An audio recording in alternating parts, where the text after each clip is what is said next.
yada se yamwakwa babiem de oba Adom TV Badwam dwumadie no eso de adru so eya Ahosepe ena efiada enti ne yakeka ne nyina bombi ena yede ebro won kai bu hwe ni mo se sister Sunday bi oye guy ze adwuma no okọ different level enti ene no memi gina mu ede ama won sister Sunday bi a wo bia do two na October Kofo do on birthday pa titru num ne ade wo mba omonto April Sunday wa we ni tia titru wo mde but omonto April bonds ya na ye rainy nenu ana eye dance hall king shata wale nenu birthday nenu birthday o birthday ndi bidio bidia kasa tina nenu birthday me be bro ena ye besa ahwe creative industry no say MPP flag bearer and a presidential candidate yes ye man pani abedi echi oto ne sa fra wo mo onom didi nkomo no ni ade eno so ye de beba any other ones bia susume yi ni nyina ni so de a kire wo me didi afia amankwa tamaklo ti ene no Ahosepe no ana me de bro mayentie sa nwum we bia wo bia fedi asa because wedan de aye no ahwe abe do sa ti nwum we me kwa basisia featuring Amrado. Tani nyumu ede pa fine. Ti anu anu odi ni birthday sa no ene noa se Erade sending a blessing no. E wo the son was sending so because birthday we do it simple. Style be heavy. Enti other musicians no so e call ho ene omo so akwa blessing no ne ade enti me pese yenko na afi yenko hye nura ne birthday no se de ekoye na hakra na ayo akra ma ya na aha ayowa just when shane da so wale de da so sa na ayowa de ye nti no so ko social no so a Facebook ye repi wo hono mo sa udu birthday nko ade ade ba nko ade a ye be ne kama de ama no yenko ye hwe de nura na birthday no se de other musicians no so celebrate no ye no shata no no more wishing on medical so and a call hono na Stone Boy so when him say jeje you can say wa ujejiriji na me ya Adom color party ono na eba ye 2nd November enti no ye be show anim wo de ohia ye 30 cedis nipa 5 utu 30 cedis for nipa 5 na ye nyina ye share wo Legon Botanical Gardens yes Stone Boy or baby maybe something sunie skide ye 2nd November the one baby do ayo ho pao enti de make dia be sie ne say esanse Stone Boy wono na eye guest artist all bad that day nti ni nu edi no birthday wan kan hye ene wa kyerebofo e wo x ne sa eno ni e one guard say and I see her na nya no ara no afana akon anu atum opi enti we oh yeah oba ayi ha dear Stone Boy so chere efe brotherly love so what you say bibia anye cool say ya na eno achi so because any birthday nti e pese ye shata na week mu presidential candidate the ma MPP ono ane ye vice president Dr. Mahmoud Baumia eno shia creative fo no mo toto nyom producers no ni ade enti no ye no shata yeto ye ono so kobi no ko bisa question yentie the question no ene the presidential candidate and vice president ama ene wo JPG ne ade agumu a yenkotie bi mra anti shata na abusa question ama street for no yes eno the very important question na me hwe sanka mete presidential candidate MPP mampani abede echi nka mete de obeka fa ho because chale boy say bre street no so is choked common gwa anu odin shatan so ya de but next time no I think say obo a o manu ye de ya otugum sa na fe ni so that group yo no ade a show mo nsem the way fire say ba otugum sa no a na ha dwen on be bia o ba bedre ti wo that group yo mo na bia me woni ma imiti street for yen gada o mu nyina me mo bia be 1000 fire way I think and also will help.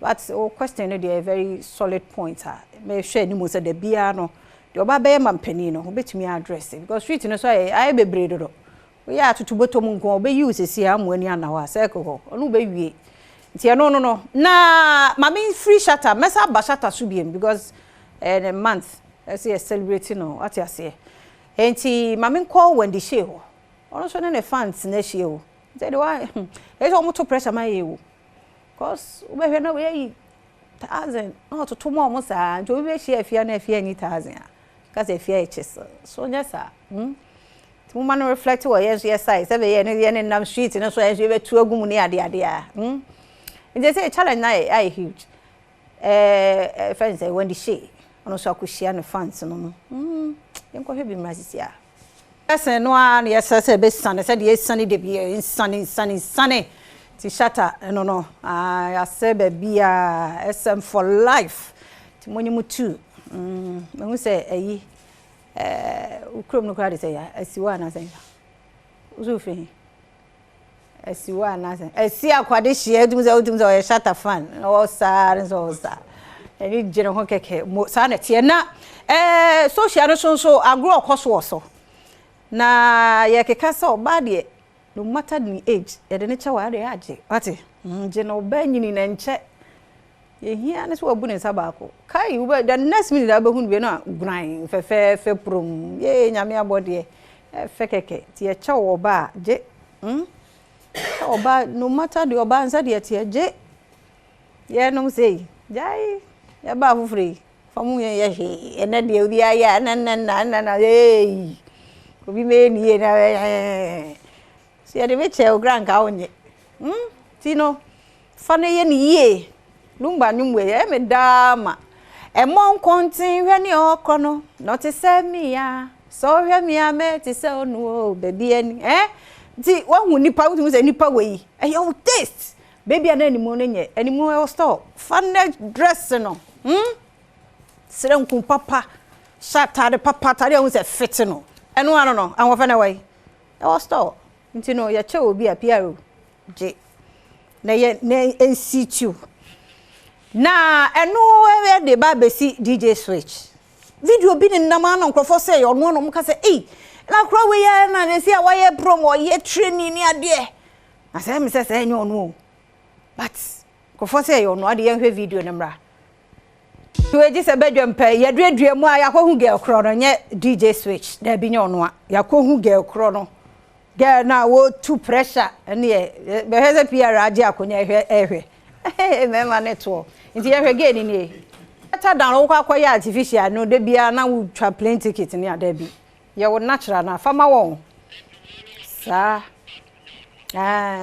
okay wo hwe ni tunyi de we no wa ye no na wo baka se bia e DJ Switch by nye ono a afronita mom na ose no nti ye hwe DJ Switch a ke ye de ne che wan ka baka se oh yes small girl ye hwe no so nti ye kan se no munya mo munyini saa to munyini saa wa wani beje wo mo ho kototo wo mo na bia nhia to no mo na saa ye de to nkra no mo na saa wo se na de no munya wo mo munyini o munyina wo behu beauty ni ye real beauty na shem ebe pie nti wo Badwam ya pe na ebetumi de ama wo ama obibia nti wo social no so bibi kire wadwen abra Adom TV Badwam Ahosepe ebe breaking it down to a level ti ya ha na be makwan na Ahosepe de esie na multimedia nso ayo awo 5 ada romance yenso ye video ni bi just one share wo be ye yenso ye wish shata a happy birthday no nam de besi nti enu si na wante ye nkan fia mankwata maklomede esi de mo nkomo bi so ho a me de beto so me da. Hi mom, good morning. Good morning. Today is Wally's birthday. What are you telling him? Happy birthday, Mr. I know my level. I also know my level. Wow. Happy birthday, dear. God bless you so much. God bless your new age and granting all your heart desires. Amen. I love you. Happy birthday to the realest, the baddest in the game. SM for life. For life is our life. Shatter movement. For life. Alatula. One love. What are you telling Wally? One love. Respect. Happy birthday to the king. No long talk. Joyeux anniversaire. Shut up. One. For life. More fun. Blessed day. Hey, what's up, Jess? How you doing? I'm doing well. Today's the kid's birthday. I'm fine. What are you telling him? I Yeah. didn't even know. 17th. Libra. Oh wow, that's nice. What are you telling Wally? So happy birthday, Shatawale. We expect you to go from grace to grace. And then we want to say thank you for all the good things you are doing for the industry, because I'll lie, you're one of the biggest people in the industry. We want you to have a big one today. You know, right? Fire. Hi. Hi, good morning, Abna. How you doing? Good. It's the kid's birthday. What are you telling him? Yes, SM. For life is for life. Happy birthday to you. When you was some more, you're my quarantine. We need to 106.3 years. No, Wakuma Swadi in America. We love you so much. SM, For life. Bishop, good morning. Exactly today was your birthday and today is Shatawale's birthday. What are you telling him? Shout. You know we are birthday month. Yeah, exactly a week today was your birthday. That was 10th October. Today is 17th and it's birthday. It is your birthday. And you know, October borns are unique. Libra. And you are Libra. unique. And you have all that it takes to influence your generation. Amen. Keep working it out. Amen. Influence. Amen. And know that Christ Jesus loves you so much. You are the evangelist of our time.